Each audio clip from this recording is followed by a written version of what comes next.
The topic of today is a topic that I'm incredibly passionate about. It's about how to fake it till you make it. And what does that actually mean? How do you actually do it?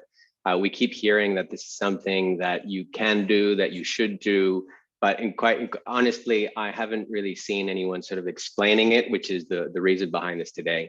So I'm going to teach you guys how to learn to test demand before you build a product so that we can avoid building products that nobody wants.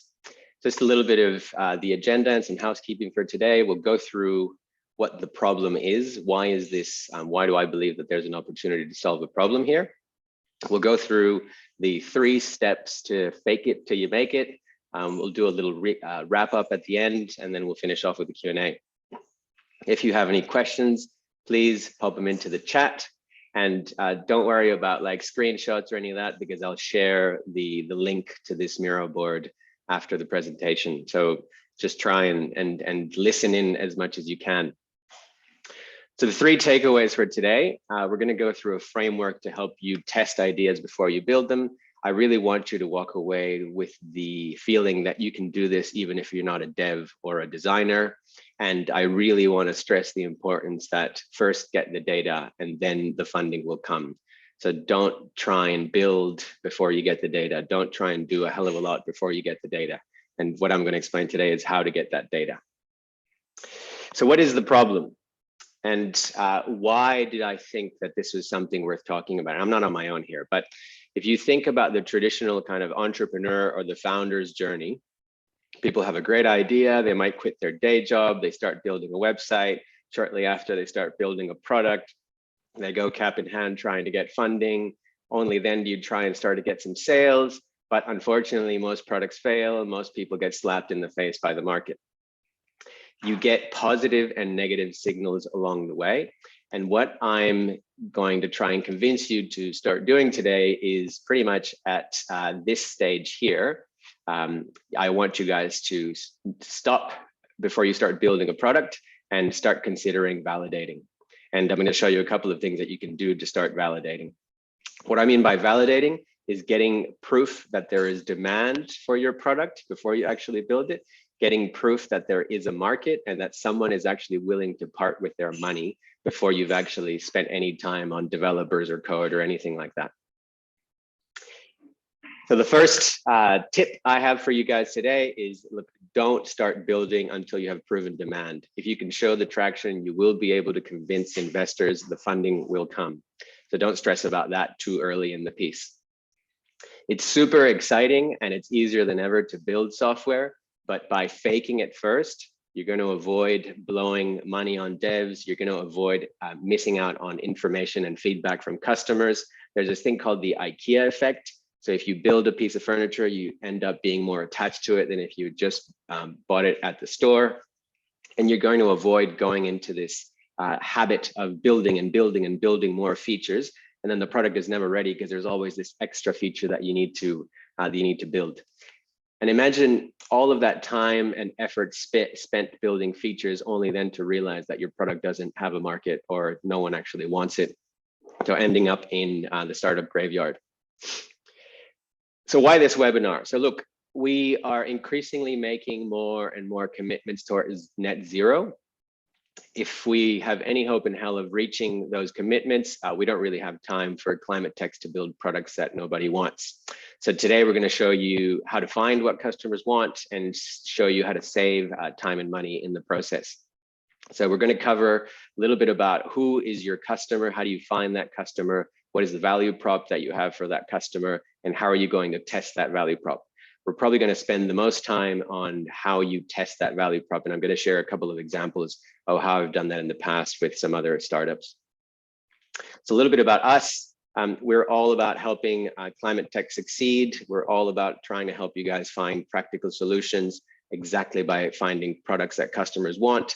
The more climate tech succeed, the sooner they succeed, the sooner we'll be able to start removing greenhouse gas emissions. And why us? Why take my word for this? So I've been working in product development for the last 15 years. I've helped close to 30 companies and I've raised over $50 million to build products, to define and take these products to market. I'm going to teach you a way to validate these ideas in days, not months, how to do it before you build the product, so without wasting all of that time and effort building. I'm going to show you how to get real traction, which is then, in essence, what you're going to use to convince investors and get them over the line. And you have the confidence that you're working with someone who focuses exclusively on climate tech and on product development for climate techs. So to kind of frame this a little bit, we're going to use the example of an Aussie clean tech startup called Plico. And I'll go into more detail about exactly about what Plico does. But I want you guys to think for a second about the solar panels that you might be able to put onto the roof of a house. So today, if you're the way that you purchase your electricity, there is the incumbents, the grid infrastructure providers, and the electricity retailers. So the grid infrastructure is all the cables, the generation, the coal-fired power plants. That electricity then gets sent over through the wires, and the electricity retailer is the one who then sells it to the homeowner. And they're doing all of the invoicing, the billing, the metering, etc.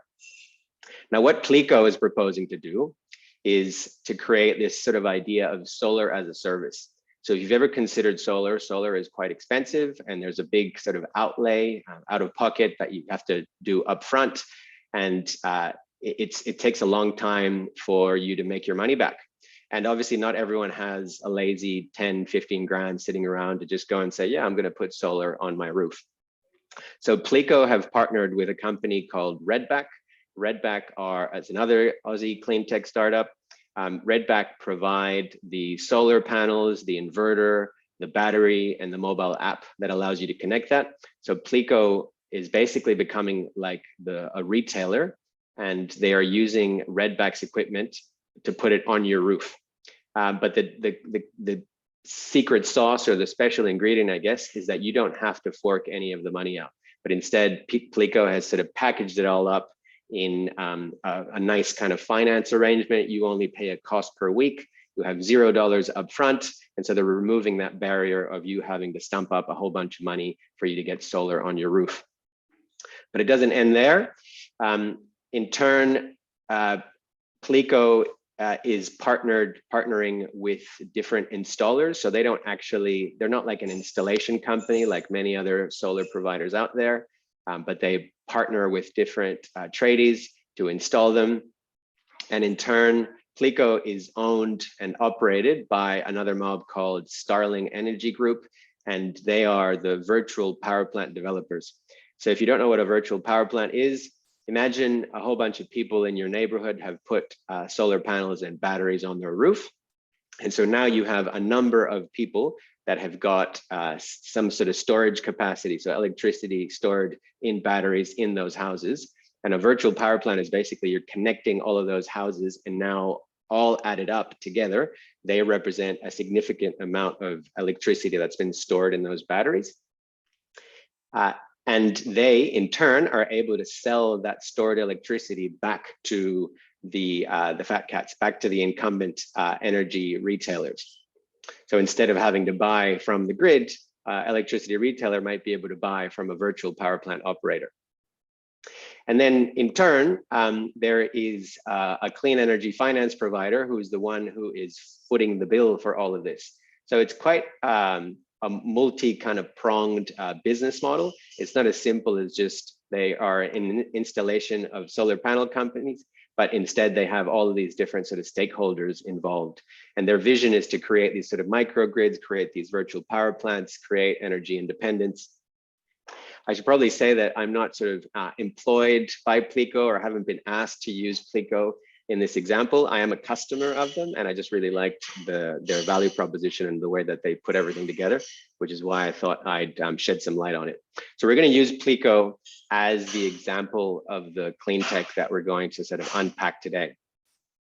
So just recap on that. Plico is the company that owns the Redback equipment that is installed on your roof, and you pay Plico a fee per week to use that or to lease that equipment essentially. So you don't have to pay if you don't use any electricity from the grid. You still will be connected to the grid, But if you don't use any electricity from the grid, you don't have to pay anything to the incumbents that you would have had a relationship with in the past. And instead, you'll just be paying the cost per week. Let's keep moving on that. Okay, so step one, now we're moving into the whole fake it till you make it. So obviously Plico didn't start with that fantastic business model that I just shared, all figured out and all the I's and the T's, everything sort of in place. But instead they had to start somewhere, and they maybe had a hunch, maybe they had a hypothesis, maybe they had a belief. But there's no point in trying to pursue all different kinds of customers. So the first thing you need to do is like pick a customer. I see this problem over and over and over with companies that they have defined their target market too broadly. They think that everyone and anyone is a potential customer. And instead, what I'm going to really encourage you is to be very, very specific and to go for a very specific niche. So if you haven't, hopefully you've heard of Seth Godin. He's like a bit of a marketing god in the US. But there's a book which is actually a bit old, but it hasn't really dated. It's called Purple Cow. It's all about how to make your product sort of stand out in this era. And look, the message I want you guys to walk away with is, trying to convince the mass market of a new idea is useless. You only stand a chance to convince those people that are at the very, very early stage. So the innovators and the early adopters, the people that have some sort of motivation, desire to seek out a solution. And that I will bring to life through this example. So imagine this is the way that customers are distributed. It's just a normal distribution curve. And what Seth argues is that the only people that you have a hope in hell of convincing about this new product are your sort of innovators and your early adopters. Very often it happens that a startup is able to convince these people, the innovators and early adopters, that their solution is worthwhile adopting, but then the products often fail to make the leap into the mass market. So they never scale, and they kind of end up in this very cute, very exciting, but not really scalable. And that's something that you might get sort of challenged by a VC on. Now, the way I want you guys to think about how you pick your customer is try and first map the different types of customers that you might have identified already. Try and map them across this distribution curve. So I'll just give you some examples of how I think Plico might have gone about this. So there's a segment in the energy market of the people who are sort of tech obsessed. They really like the gadgets, they really like the apps, and they actually have the money and the will to sort of try things for the sake of novelty. So just because it's cool, weird, and wonderful, they're going to go out of their way and buy it. But there's not a hell of a lot of people like that. So to bring that kind of customer to life, think about someone who has got the connected home sorted, and they've not only just bought the Alexa or the Google Home and put it in their kitchen, but they've also tried to, look at different, like a Raspberry Pi or a whole bunch of different IoT devices and gotten them to speak to each other. So that is the kind of customer that you would call sort of an innovator.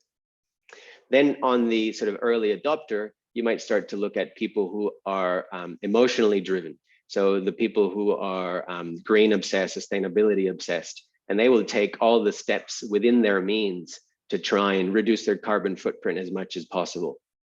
But again, there's only a handful of people that will really go that far without having to then starting to see other benefits. And this is where I'll get into the pragmatics and the conservatives.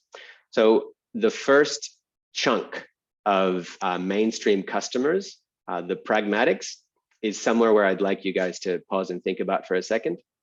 So these are people who need to see a utility. What I mean is usually it's going to be like a financial benefit. So those are the people who, yeah, they might like the tech. Yeah, they might be sort of sustainably minded. But if there's not a good business case or a good financial incentive for me to put this equipment on my roof, I'm sorry, I just won't do it. Then you move on to the second wave of mainstream customers who are, they're a bit more kind of socially motivated. because they're just sort of doing what their neighbors are doing. They're doing what everyone else is doing.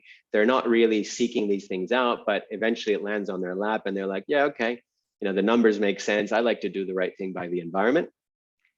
And then the tail end of that are the skeptics. So these are very late followers. These are people that need to be kind of pushed. If you think about the way that mobile phones and operating systems work, your operating system gets unsupported, your mobile phone becomes unsupported, and they kind of push you off the technology that you're on at the moment. And that's the only thing that's going to get you over the line to make a move. So what I want you guys to think about is, where of all the customers that you've thought of for your startup, where do they sit on this spectrum?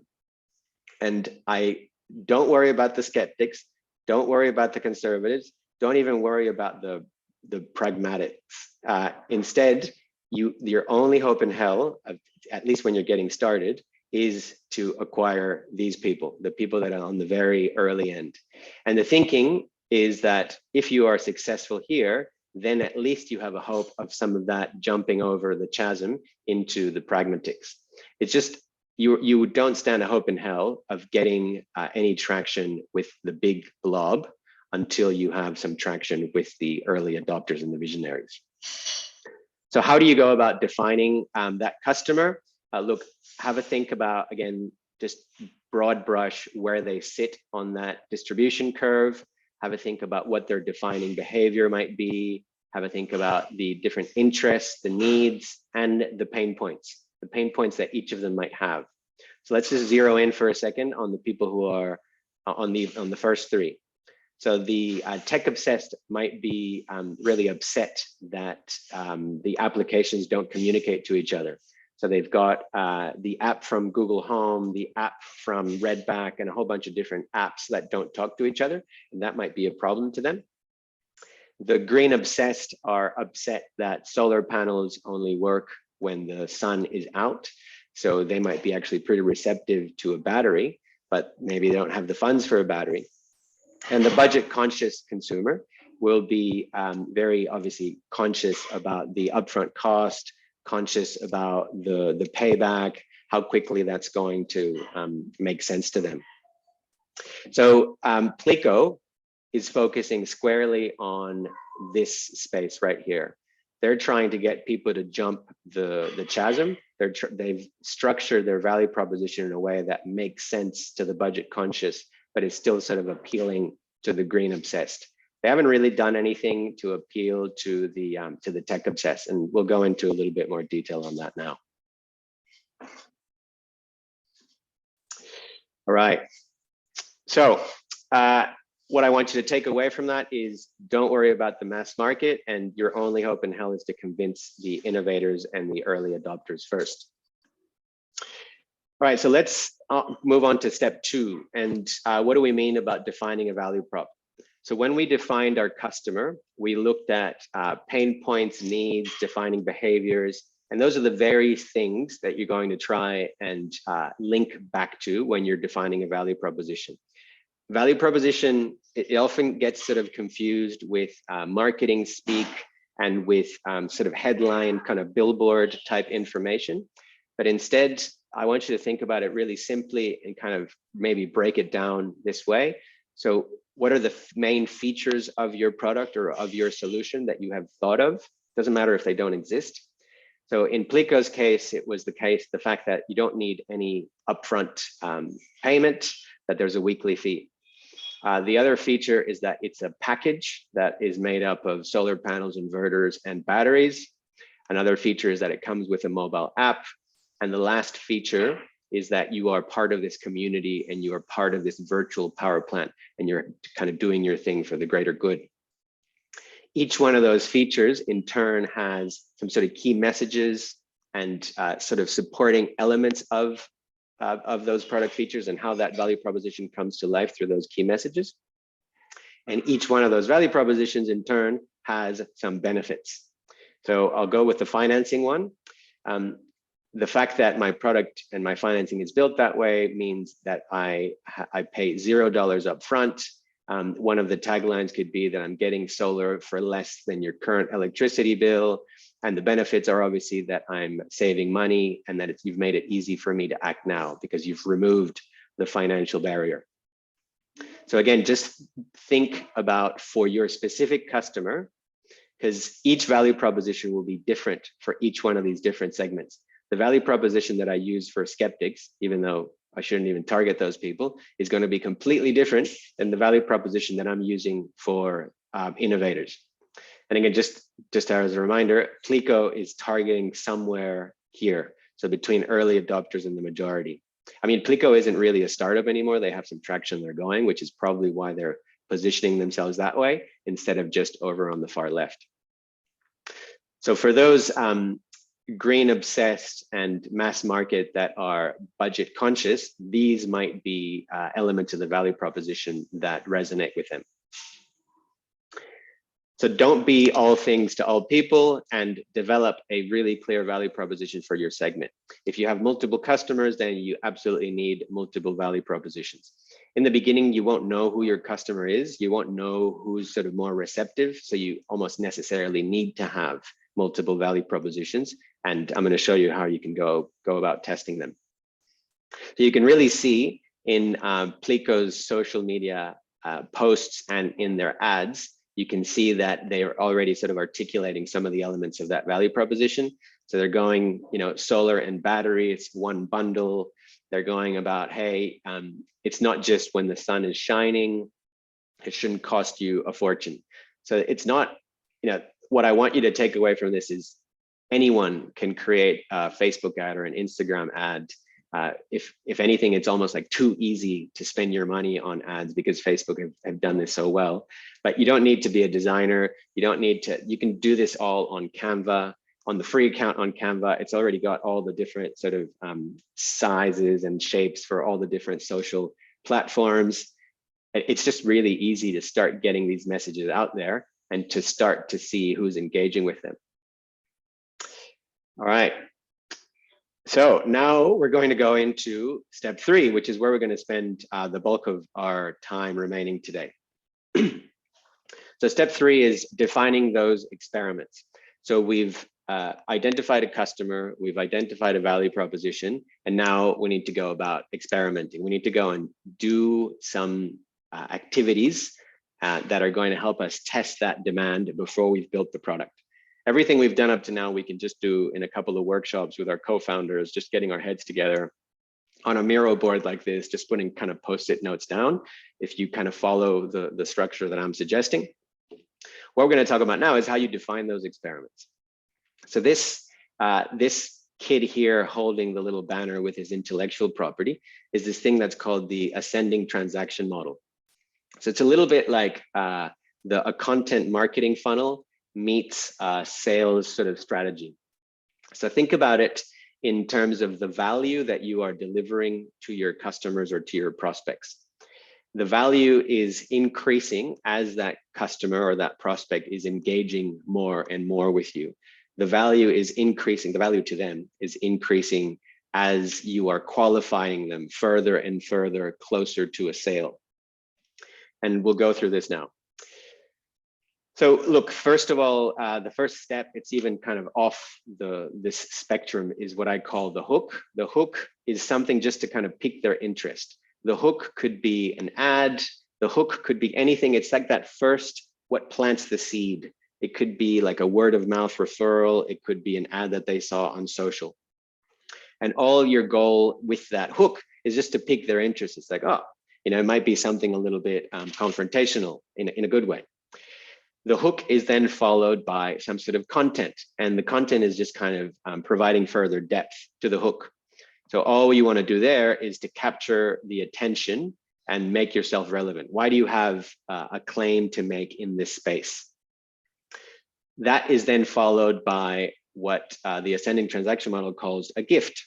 So a gift is where you're sharing your expertise and you're sharing that kind of unique value proposition that you might have. So up to this point, your prospect or whoever is the recipient of your hook, your content, and your gift, they haven't had to give you anything. They haven't had to risk anything. They haven't had to commit anything. So these are Up to this point, these are things that have moderate value, no commitment and no risk for them.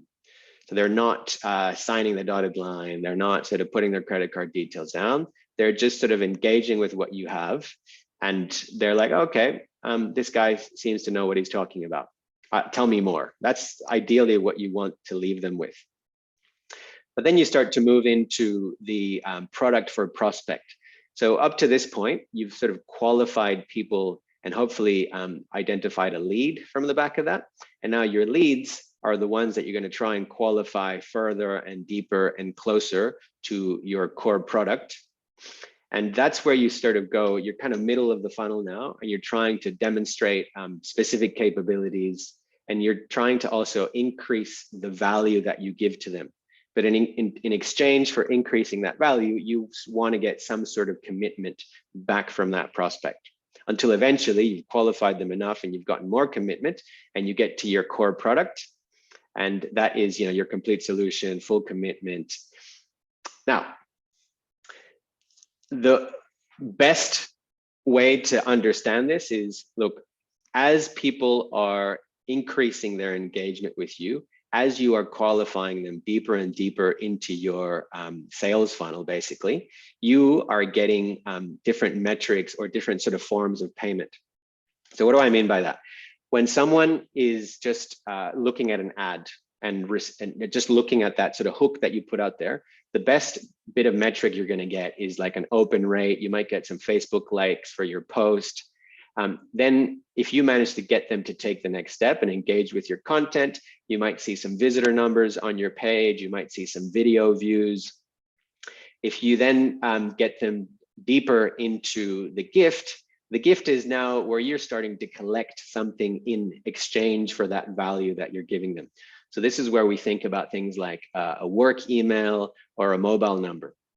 If you think about it from the perspective of the customer, it didn't really cost them anything to open your ad, like your post, watch your video. So I wouldn't really make a decision, and I wouldn't use that as validation that what you put in front of them was actually hitting the mark. Because liking something on Facebook is super easy, and people just like things because they're there and they're lazy and they're scrolling. But once you start to get into providing a work email, providing a mobile number, that is something that has some value to the customer. So they're not just going to part with it nilly-willy unless they really like what they're seeing. And as you get deeper and deeper into that funnel, that commitment gets bigger. So they might give you their work email and mobile number. And I say work email, not personal email, because you don't give that out as easily as you give your personal email out. As you get into your product for prospects, maybe there's a small commitment in money that they're giving you. So there's a bit of a trial product. It's discounted while you're using it in the beginning. Maybe they're giving you some of their time because you're running a specific sort of session for them. Maybe it could be something like this webinar where you've given up some of your time to attend, or even it could be something like a signature on a memorandum of understanding. And we'll go into that a little bit later. But then ultimately, you're going to get dollars because your core product, you're charging money from it. And after you've delivered your core product, then there's this thing called the logical next step, which is how do you get a subsequent sale? How do you keep that customer paying? Or how do you get a referral from that customer so that you can bring someone else through this journey? And what I want to show you is how all the different, a bunch of examples that are applicable both in B2B and in B2C of what you could do to get someone through this journey. I know that there's a lot on there and we won't sort of touch on every single one, but this is sort of the core of what I wanted to talk about today. So some of the examples of hooks could be a cold message, be it via email or be it via LinkedIn, social posts on any social media channel or social media ad. Maybe there's a public speaking opportunity where you're presenting yourself out there, or maybe there's an email list that you managed to get a hold of through a partnership that you did. So just as a reminder here, there's really no sort of skin in the game. And what I mean by skin in the game is kind of no commitment from your customer. So the only things that actually matter to make decisions are all of these. These are the ones that really, that's where the skin in the game is at. Then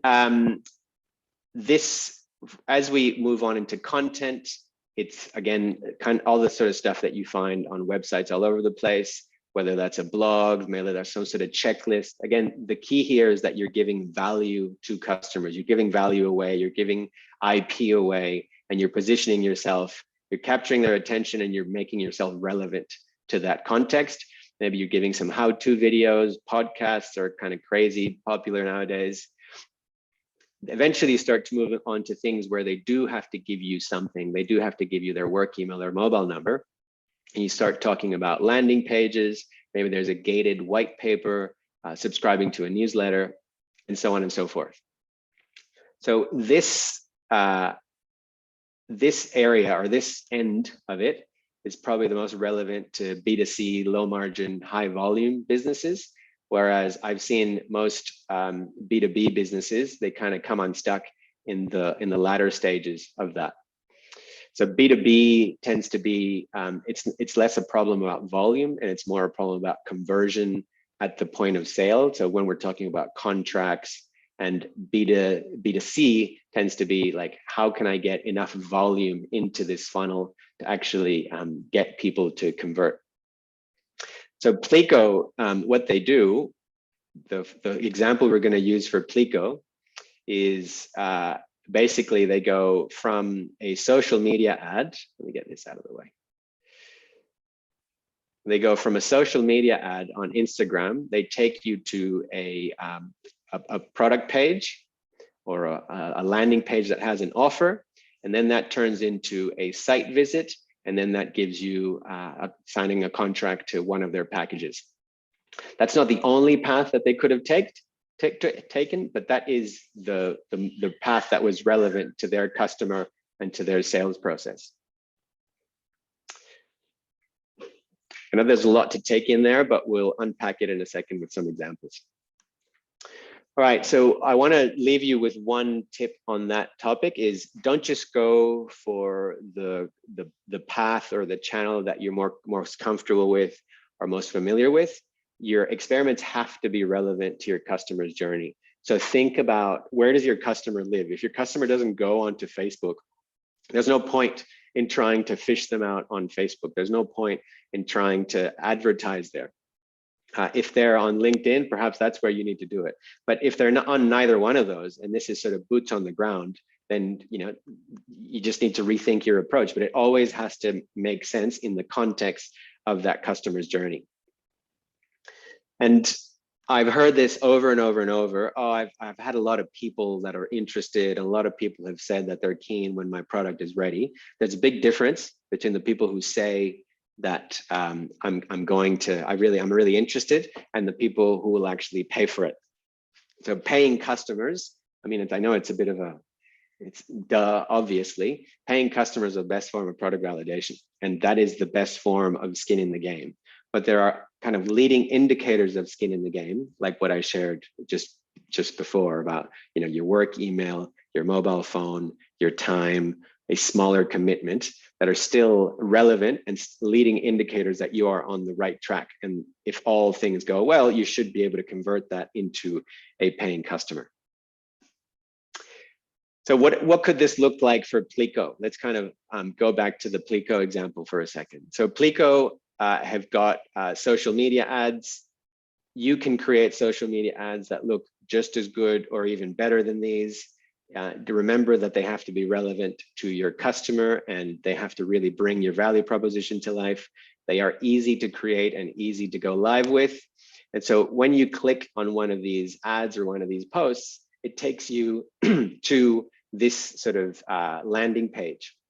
And I just want to deconstruct the landing page for a second because it's got all of the different elements. I mean, it's a pretty big landing page. There's nothing wrong with it, but it's got all of the elements that it's almost like a website in and of itself.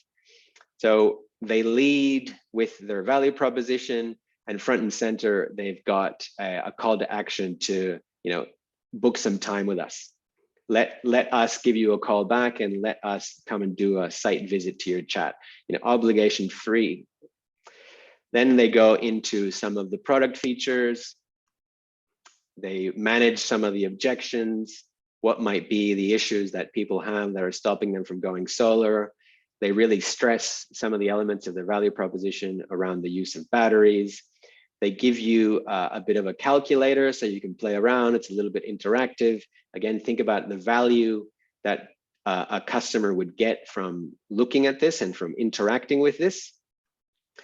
Very important, and I find many people aren't sort of brave enough to do this, is they actually put product and pricing on the page. So you can do all of this before you've built your product.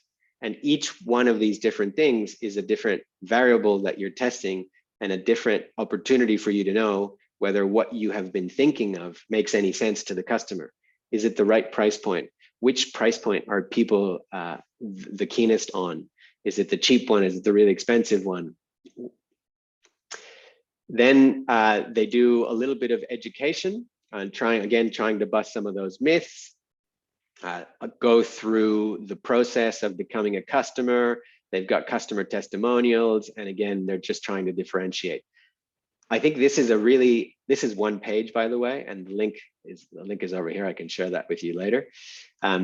This is one huge landing page, but when you unpack it all, it's got kind of each and every component that you might want to hit when you are trying to get someone over the line about solar. So the key things, the things that you cannot do without are on a landing page are obviously a value proposition, product features, managing objections, and your call to action. Like, what is the call to action? And I'll take you through an example of how we've done that for another client. Okay, so that is the Plico example. And we'll unpack that a little bit further in a little bit. Before we do that, I just want to take you through something that's really important that I also find people rush into a little bit too much. So think about your startup on day dot. You're not Plico yet. You haven't really figured out who your customer is. You're not too sure what your value proposition is.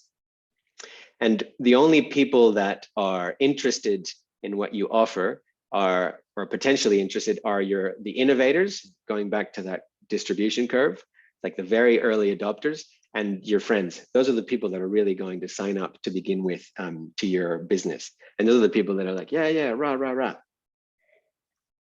So what could you do to those innovators to test whether the demand is there?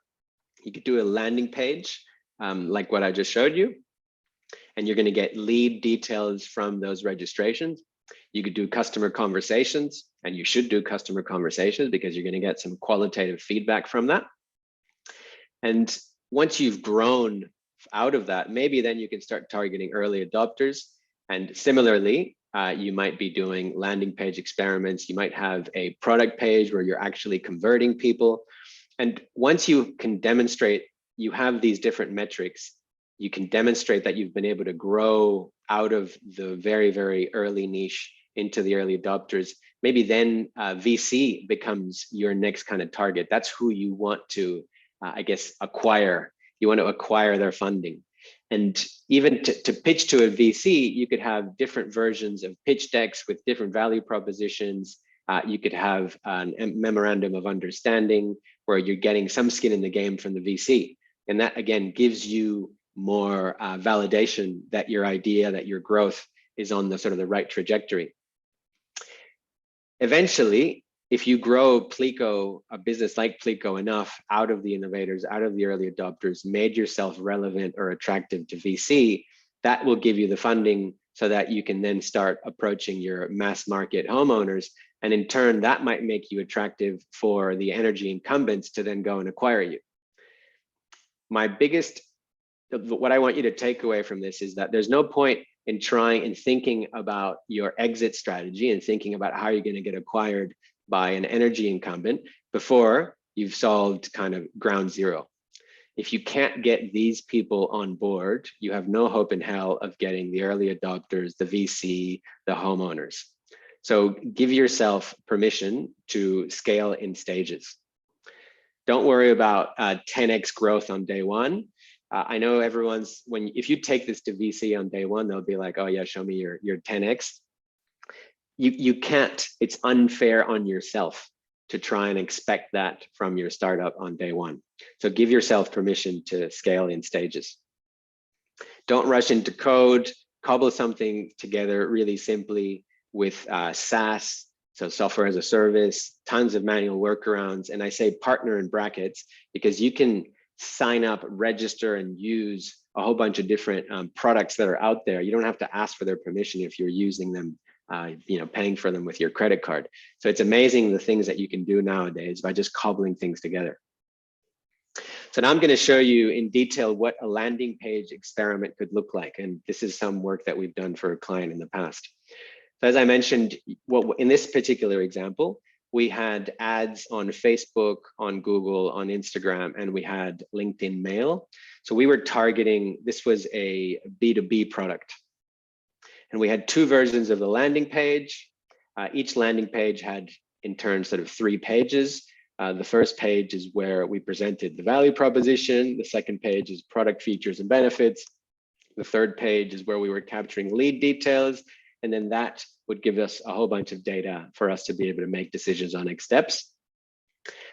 Facebook, Google, LinkedIn, all of those, they have pretty mature advertising platforms, very easy for you to set up ads. You can build landing pages on HubSpot for free, or you can do it on Instapage if you pay for it. I like using, HubSpot is very powerful, but a little bit expensive if you start to get really deep into it. But what I like about HubSpot is that it just kind of connects with everything and it takes away the headache of getting all these things to talk to each other. But again, the point that I want you guys to take away from this is that it is easy to do this. It is much easier than building software. So once we ran these experiments, this is what the page looked like. So we created, fake logo generator. We created this fake company called KitKit. We were having a Kit Kat at the time, which is where the name came from. The name doesn't have to be good. It doesn't really matter. And look at the value proposition front and center. We had some trust marks to show, oh, look, this is as featured in TechCrunch. We're the latest thing out of Silicon Valley. Then that led them to that sort of main page where we had 3 key benefits of the product, a little bit of a shot of what the product looks like, how it works, some fake customer quotes, and some pricing there at the end. Each one of these variables is something that we were testing. And then the third page was just literally lead capture. And where did we get to with that? We put that through, again, as I mentioned, Google Ads, Facebook Ads, LinkedIn Ads, and LinkedIn Mail for a period of 2 weeks. The daily budget is up to you, but you don't need a fortune to be able to get a reasonably good audience. So look, we were hitting, there's obviously some overlap here, but we were hitting somewhere between 50 and 70,000 people with these ads. So what did we get out of that? You can start to see how many people actually were served the ad, what the conversion rate for each one of those is, what the conversion from one page to the next was. It doesn't matter what these numbers are, exactly what these click-through rates and conversion rates are. When we put this together, we tried to make it look as good as possible and as close as possible to the real deal. And that is immensely powerful because now you start to see which is the channel that is actually working the best, which is the message that's working the best, which is the combination of product features that works the best. What we got out of this 2-week process were 8 leads. And these were 8 people who provided their contact details and said, hey, I'm really keen to talk about this in further detail. And what we did with that was we gave them a call and we had one-on-one meetings. And we presented them with this thing called a press release. A press release is like it's an Amazon tool. It's basically, imagine like you're reading something on the newspaper that says, just launched today, this amazing thing that does all these amazing things. It's all fake, but it gives the illusion that there's a big kind of fanfare about this official product being launched. Those meetings and that press release was enough to get a memorandum of understanding, which is basically like a contract that says, hey, I'm really keen to keep this conversation going. And that allowed us to sign up some of our pilot users and to do this kind of concierge MVP, where we were able to co-design and co-create the product with them. So they were so keen and so enamored with our value proposition that they were really keen to part with their time and their money because they wanted to be the first people to be able to use this product. The product was incredibly complicated and incredibly hard to build, but they were keen to be a part of that. There are a ton of other ways that you could test those different elements of your value proposition. I've just gone through two, so the landing page experiment and the pre-sales, that memorandum of understanding. But I'll share this board with you, and there's a ton of other ways that you can do this. Each one of these different examples has got a video that explains it. One, I'll just kind of talk about one quickly. The fake door. So the fake door is when you're giving the illusion of something that exists, but it really doesn't. So there's this guy from Vice who managed to get a restaurant that did not exist to become London's #1 restaurant on TripAdvisor. And the restaurant never existed. It was his shed in his backyard. The concierge approach is what Airbnb did in the very beginning, where there is a human that is delivering the service and it's acting as the way that the technology would do in the future. So the human is just literally giving the experience that you expect to build in your product. The Wizard of Oz, also called the Mechanical Turk. The Wizard of Oz is where the customer doesn't know that there's a human behind the scenes. So Zappos was this online shoe store. And when they started, every time that an order would come through on their site, they'd just run downstairs to the shoe store, buy the shoes and put them in the post. And that's how they got the validation that it's a worthwhile thing to do. It's becoming increasingly common for people to use AI in their product, in their solution. Sorry. And so Amazon have created this service called, the Mechanical Turk for AI. So imagine if your software is going to identify cats in photos. So instead of developing that software, you contract the Amazon Mechanical Turk, and they literally send those photos to people, to humans, and they spot whether or not there's a cat out there. So they've kind of done the legwork of getting agreements with a whole bunch of people out there that are able to spot cats within photos. This one's pretty common. The explainer video is where you've literally just explained what the hell your product is before you build it. Dropbox was quite famous for this because in the beginning, they weren't able to get VC funding. So they created this video to allow people on the website to understand what the problem was. And they collected registrations off the back of that. Once they had those registrations, then they took that to VC to say, hey, look, here's a bunch of people that really like our product. Show me the money. And so on and so forth. Look, I could keep going, but I want to leave some time for questions. So I will share the details of this board with you guys. Just to recap, first step to fake it till you make it is to pick a customer. Make sure that customer is hopefully on the leading end of the distribution curve. So your early adopters and your innovators. Step number 2 is to articulate and define a value prop that is specific to them. Think about their needs, their pain points, and how you're then going to communicate that into some sort of ad or however you're going to put it in front of them. Step number 3 is identify the experiments that are relevant to the customer's experience and repeat. This isn't a one-off. This isn't a thing that you just sort of set and forget, but it's something that you need to kind of constantly do and constantly deal with the failures, because trust me, it's not going to look pretty the first time around you do this. But don't let that discourage you from doing it, because it's much better to know early if your idea sucks than to spend a ton of time and money on it. So the takeaways for today, hopefully I've given you a framework to help you test those ideas before you build them. you can really do this even if you're not a designer or a dev. And first get the funding and then the money will come. So don't worry about building the product. First get the data, then you get the funding. That way we can build products that customers want. So I'm just going to go back into the room to see if we have any questions.